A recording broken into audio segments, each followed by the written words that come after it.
Hello, today's video is going to be maybe a two-part experience on private practice.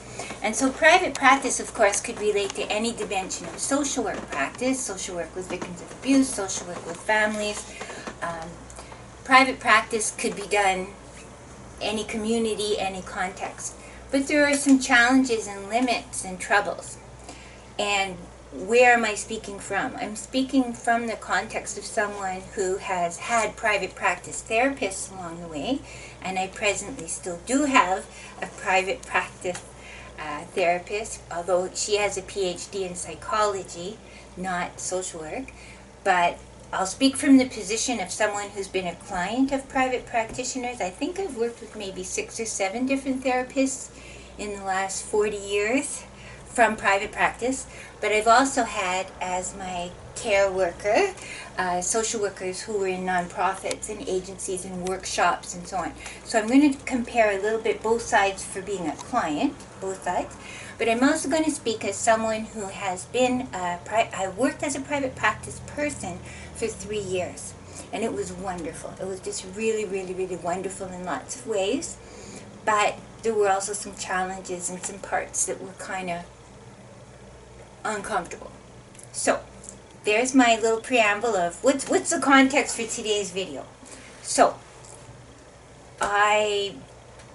first I'll talk about being a client. So as a client of a private practitioner, one of the wonderful things is often it's just between you and the therapist what you do or don't do. So assuming you find a practitioner who is feminist, who's social justice oriented, who understands a lot of my core values and beliefs, it can be really wonderful because we don't have to follow a format, a formula.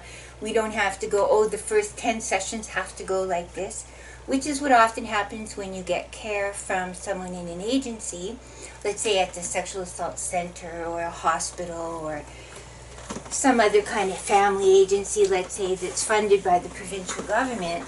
Often they have an agenda. And you may wish to do something different, and the practitioner may wish to do something different, but you do what you do, right? So for me, I feel very, very privileged that along the way I was able to have those experiences. I'm thinking of one particular, Tuba, could you let the cat in? We've got 7 little characters here who are ongoingly on their own schedule. Each cat's their own little private practitioner. They have their own schedule, and they'd like you to cater to They're bossy, what can I tell you? So, I'm thinking of one private practitioner that I worked with who was a wonderful, good soul. Her name was Beth Swetzer. This is years and years and years ago. And she was working full-time with a children's aid type society. Here in BC, they're called family services or something. So she had a full-time job, and I'll come back to that in a minute, but I was able to work with her, and I was able to kind of ask her a bunch of questions of who are you and what are you going to do before I, in effect, hired her, which is, again, something you can't really do a lot of times when you're going to an agency. You kind of get what you get in this world of residual and minimalism and everything's your own fault and bootstrap yourself and so on. A lot of agencies are organized right now that they can only work with people who are in deep crisis because they have long waiting lists and so on. So that's agencies that are funded. With private practice, I was able to ask her, before I make this commitment to be in relationship with you for a couple of years, I want to know a little bit about you. So I was able to ask her, where did you go to school, what did you do, what kind of values do you have, and so on. And it made me feel kind of Empowered? Empowered, exactly. I don't have to just take what I get, because since I'm paying for it, I get to have a little bit of a choice of... You get like an active say in what happens and who is counseling you. Exactly. So it's a middle-class privilege. It's also for many people who utilize private practice, depending on what community you live in and where you work and so on, you may have an employee assistance program that will reimburse a portion of it. So I was able, because she was a registered social worker with a master's degree and had accomplished some paperwork hoops, I was able to get some of it reimbursed through, about 80% if I remember correctly, through my employee assistance program at the time. So we met in her home. She had a room in her home that was available for us, and we did our work, and she was also trained as an art therapist. So that's part of where I got to develop further my experiences as a client using art therapy, and it was really, really wholesome and good. And between the two of us, we were always able to orchestrate, oh, could I meet her on a Sunday? Could I meet her at 6 at night? And so on. Again, you have that complete freedom between the two of you, the therapist and the client. Again, versus in agencies, often the receptionist orchestrates your schedule, and she says we're only open 9 to 5, and Tuesdays we do this, and Wednesdays we do that, so the only opportunity is Monday at 11 or whatever. So again, you kind of take what you get. But with a private practitioner as a client, you get to have a little bit more of the say and the scheduling and the rhythm and the priorities that are most robust and wholesome for you at the time. So there's a little bit of my experiences. I had, over the years, I don't know how many hours of therapy from private practitioners like that. And I'm going to say something a little bit on the side here that some people will be very uncomfortable with.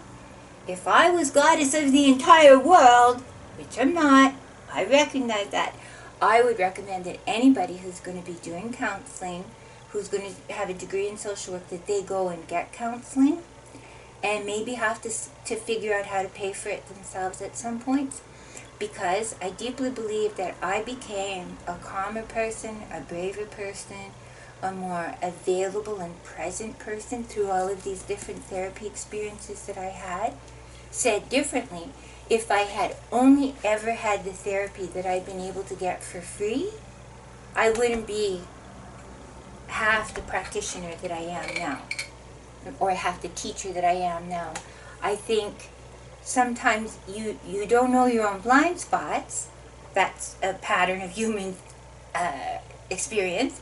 And then if agencies are mandated to only cover this, this, this, and this, you don't get to talk about that, and that, if that's what you want to talk about. So sometimes, whether it's insomnia or headaches or body aches or your sexuality, your courage, your clarity at work, your depth of comprehension of your own core values and what risks you're prepared to take for your own core values, some of that stuff, I honestly, as a teacher for 23 years, I'll tell you, there are students who get a degree in social work that I would not want to counsel my cat for hairballs, because they may be good at writing essays, they may be brilliant at writing exams, they may be fabulous at kind of faking it. So as a teacher, there's only so far I can go with students.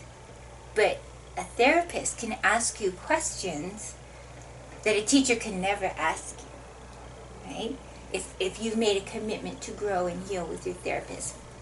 So my belief is when we're hearing the work that we hear, we ongoingly need to have someone really soulful and depthful we can go and talk to in regards to vicarious traumatization, in regards to being triggered. And I'll give you a very recent example. Yesterday, with one of the groups of students I was talking to, one of the students, and I applaud her integrity and honesty and her spontaneous answering. She was commenting on the movie Precious. And for the social work with victims of abuse course and the family course, I recommend people watch that. She was saying that by the end of it, she felt kind of traumatized. It's such a disturbing movie. And I had invited students and groups, I'd say, and I invite you to imagine, really depthfully, bravely imagine that Precious is your client. Maybe watch that 3-4 times. But she was saying she was really kind of covered in from watching Precious, right? Mm-hmm. And Precious is a movie, and she knows it's a movie. So picture us, if you're working ongoingly day after day after year with families like Precious, how could you not go and get therapy, right? Mm-hmm. Honestly. If it was up to me, I'd make it every social worker for every 100 hours of face-to-face practice you do, you go for 2 hours of counseling with at least a minimum. The person is a master's degree in social work, clinical specialist, etc. But of course, there's no mission around that or mandate. So I worry sometimes that there's people who graduated with an A+, they go and they do their work. There's no mandatory expectation that they get help and kind of clean your own closets. And how do we know that they're not at a place where they're emotionally dead 10 years later from graduation, or kind of become judgmental and harsh, or even mean, you know? So anyway, I on the topic of private practice and on the topic of working with families and working social work with victims of abuse, on both those zones, I think best practice would involve all of us going for maybe 2 or 3 or 4 sessions a year with someone really good and who suits us and who knows us and can ongoingly help us be more authentic and spontaneous. So there's my thoughts on what I would do if I was goddess of the world. So watch for that, should I ever become goddess of the world. Could you ever, like, count on that? Like you were saying that, like, getting help for that, but also, like, knowing your limits. Like, it's possible that maybe family counseling isn't for you, and as a private practitioner, you get to choose who you... Precisely. That's another beautiful thing. Private practice, yes, exactly. So the 3 years that I was doing private practice, in my context, I had become known very well in my previous community. I was on the news and stuff, you know, for protests and rallies and so on. And I was known as a feminist therapist. I was known as someone who cared about women's issues.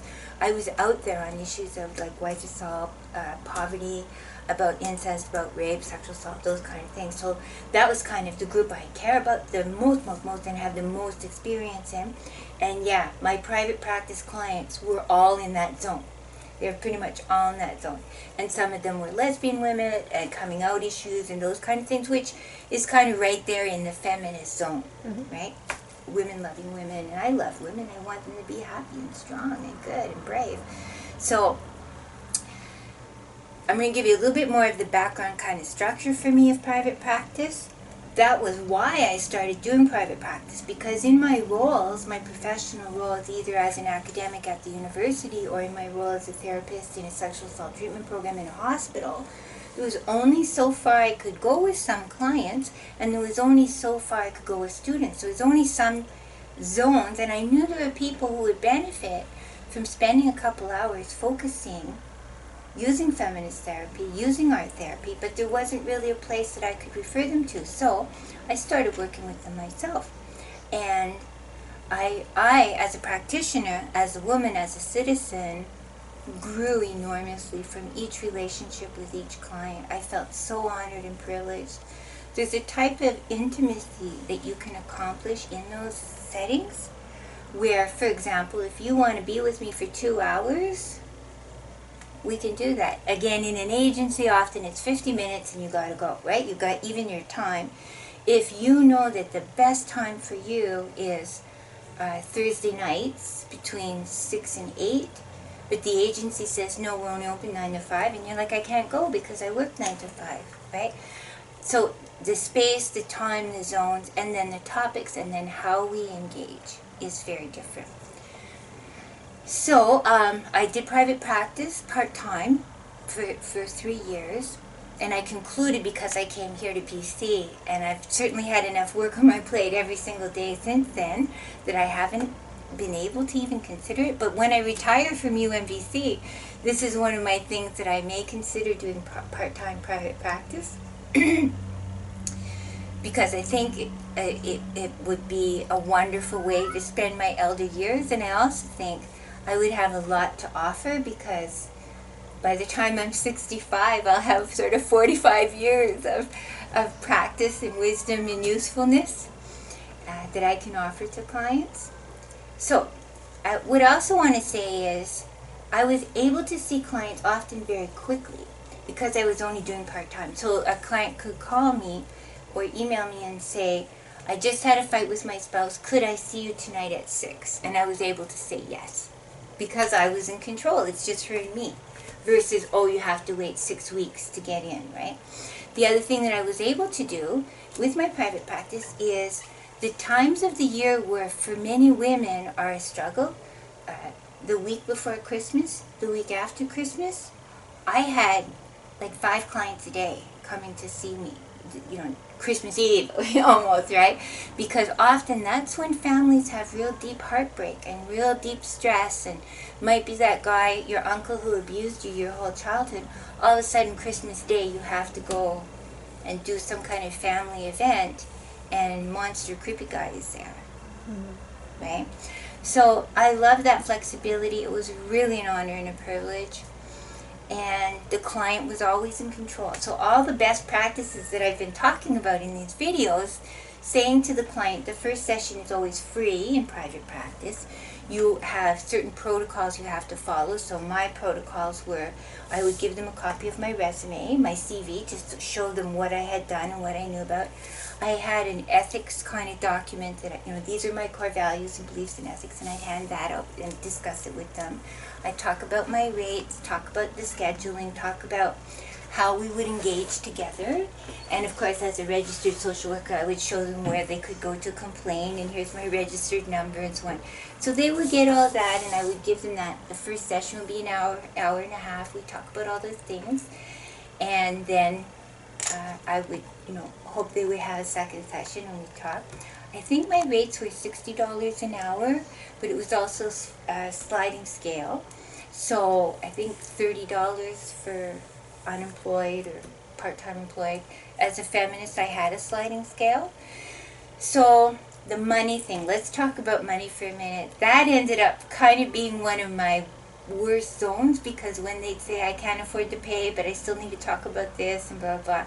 And the community knew me for a soft touch, so they often would refer the total heartbreak cases where they needed support. So I would do that, and it's the kind of zone that can be really difficult as a private practitioner, because it's like the stray cats. You want to feed all the stray cats, you want to bring them all to the vet, you want to make sure that all the stray cats have a loving forever home.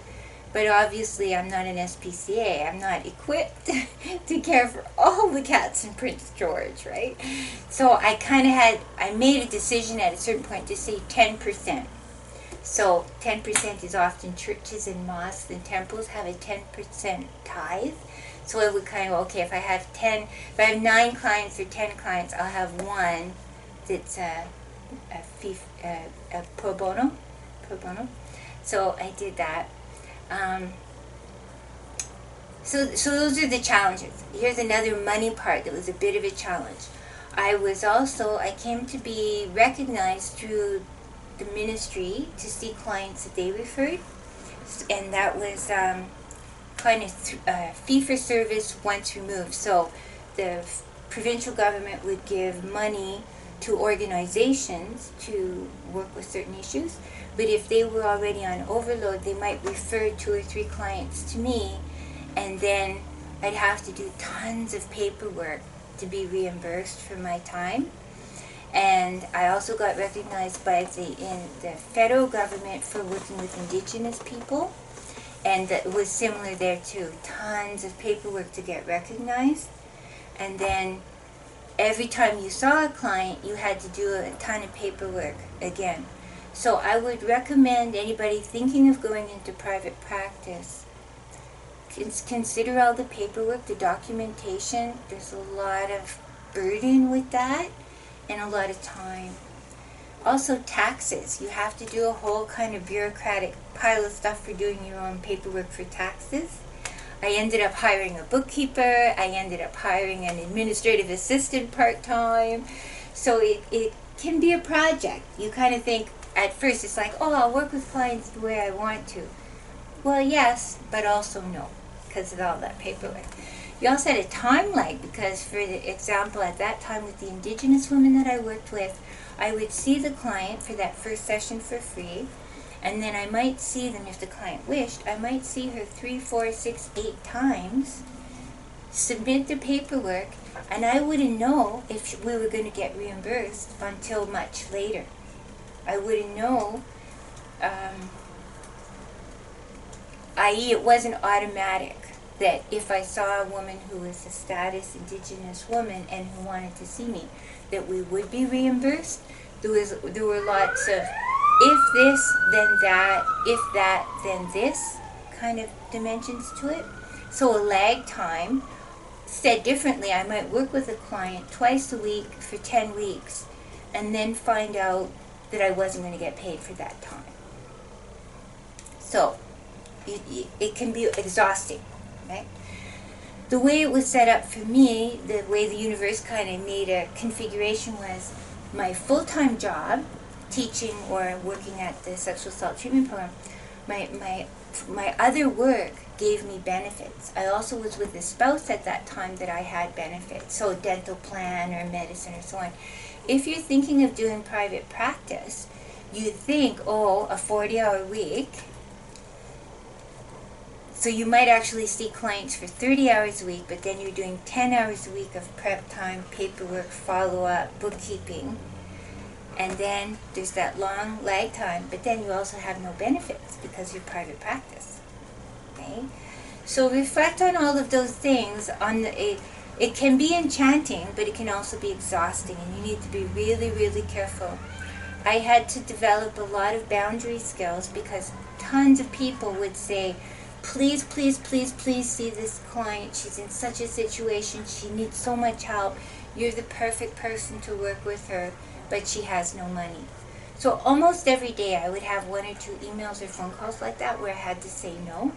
And it was taxing on my psyche to do that.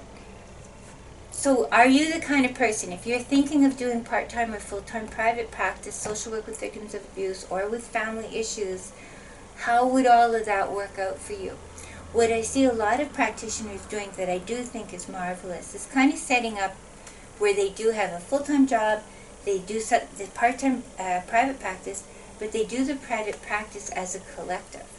That, I think, is the best of all worlds, so that you could have 5 women all working in the same space, taking turns in the space. So if there's 2 rooms for counseling and a waiting room, and your rent is $500 a month or whatever, you're splitting the rent 5 ways, and you could figure out among a bunch of you to say, oh, I'll have the office space Monday, Tuesday, and Wednesday night. Yeah. She has it Monday, Tuesday, Wednesday daytime. You have it Sunday, and so on. So then you're paying for 1 photocopier, 1 printer, 1 computer, 1 rent, but it's divided, and that would be really magnificent. I think that when I'm ready to retire from UNBC, and if I do private practice, I think that would be the best way. Here's another aspect of having a team approach like that, or a collective, that is fabulous, is that, so then you're splitting also the bookkeeper money, the administrative money, that kind of thing, but you're also splitting the stress in an ideal circumstance. You could say to the other 4 practitioners, what if we all go for lunch once a month and talk about a tough situation we're working with, or explore the ethics of this dimension here, or you kind of have that way to brainstorm, problem solve, reality check, soothe yourself, right? So I would highly recommend that for people who are thinking of doing private practice. Another beautiful thing you could do if you had a team setting like that is, ideally, again, you could have 1 male practitioner. You could have 1 who specializes with children. So if I specialize with women, and we have a man who specializes working with men, and we have someone who specializes working with children, we could have this kind of magnificent team energy of you work with dad, I'll work with mom, you work with the kids. So you see the kids twice, I'll see mom twice, you see dad twice, and then maybe we'll talk about how the whole family is doing, right? Then you could have this really rich, wise excellence of observation and intuition and professional intelligence brought to that moment in that family. I could see it being really, really good. And of course you can mix all the other identity pegs we've talked about, Indigenous, immigrant, person of color. No one practitioner can be brilliant at all things. It's just too large a world, and this could be a really, really potent way to organize it. So there are some of my thoughts of private practice. I think of the 3 years and the clients I worked with the most deep gratitude and appreciation and respect. I often think of them and wonder how they're doing in life. I had to organize when I got hired for my job here in BC, I got interviewed in, I believe, June, and I got interviewed in Montreal, and I had never been to Prince George, and I got hired, and I was thrilled. But they said, can you teach in September? And I said, no, I can't, because I have too many things I have to wrap up in a elegant, ethical way. And part of that was my private practice clients. So that's another thing, is it takes a while to build up your clientele. And if you're ever thinking, oh, I might leave this town in 2 years or a year, be thoughtful and be mindful of how are you going to wrap up with those clients. So I was able with UNBC to negotiate that I didn't come here until December 1st.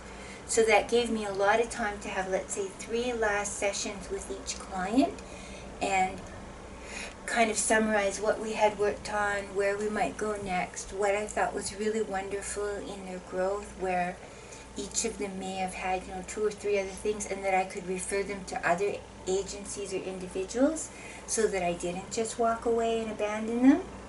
In many social work agencies, you really only have to give 2 weeks notice or maybe 1 month notice. But with private practice, I think it would be dishonorable to only give 2 weeks notice.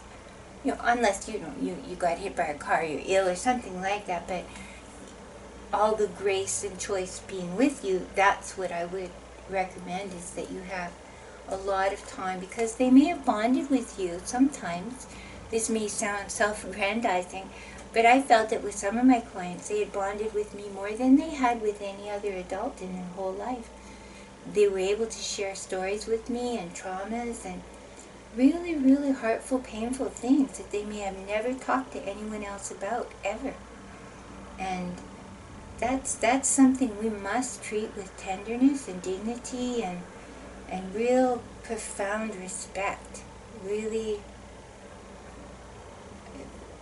my heart still is with some of them. When I watch some issue on TV or I hear a story, I'm like, oh, I wonder how she's doing. And actually, because of Facebook and email and all that, even months later, I still had now and then one of them would send me an email and say, just wanted to let you know that the divorce is final today and I felt really content and ready for it and blah, blah. Or I've gone back to university. One of them a year or so later sent me an email about she had just graduated from university, and it was really beautiful, really beautiful. So again, that's the kind of thing you can do with clients when it is private practice.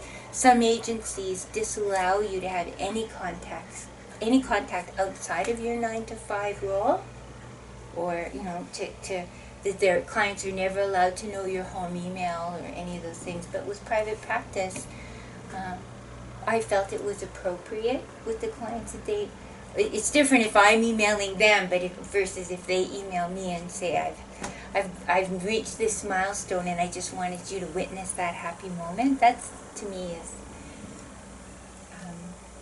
not problematic in terms of boundaries and so on.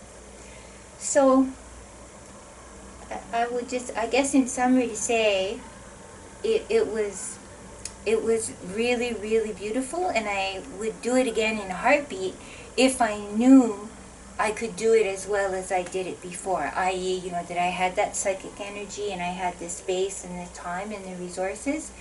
But the way I would do it next time around would be with a team, at least one other person to share the costs with and the responsibilities, because I did find that it was far more work doing your notes afterwards too. I felt I might have an hour and a half session and then spend 30 minutes doing really careful, thoughtful, mindful notes of what we had done, what we should do next. And I would explore, I'd look through my books and my exercises, I'd maybe consult with other people of what might be a next step with this client. And I was seeing Beth at that time too, the one I was saying to you about, the private practitioner that I saw. So I might consult with her. And then when the client came back, I would take at least a half an hour before each session, to clean my mind, have a deep breath, reread the notes, prepare the art tasks and supplies that I was going to do. And so you get paid. Said differently, if you get paid for an hour, you better expect to spend an additional hour and a half prepping, doing notes, following up, doing bills, doing bookkeeping, all that stuff. Mm-hmm. So if you're going to do a 30-hour week of seeing clients, you're also going to do a 30 or 40-hour week follow-up. So be careful to not overwhelm yourself, right? Yes, so thank you very much. I'm glad to have had, I haven't reminisced about this for a little while. And yeah, a lot of students say, oh, they want to graduate and do private practice. Oh, one other thing that I want to say, doing private practice, you also have to have insurance. So that could be an additional $200 a year, $300 a year. The space that you're in has to be insured so that if a client falls down and cuts their hand, so you have private practice insurance. In case a client ever sues you, you have to have insurance for your space. And you're also paying, like I said, rent, photocopier, bookkeeper, admin assistant. There's a lot of, pretty much half and half, let's say. If you brought in $100, you might spend $50 of those dollars on those other things. So be careful what you dream of and be careful what you ask for, because private practice is both elegant and powerful and amazing, but it can be exhausting, it can be draining, it can be intense. So thank you. Thank you, Tuba. Thank you, Carlene. Thank you. There's our little video, private practice.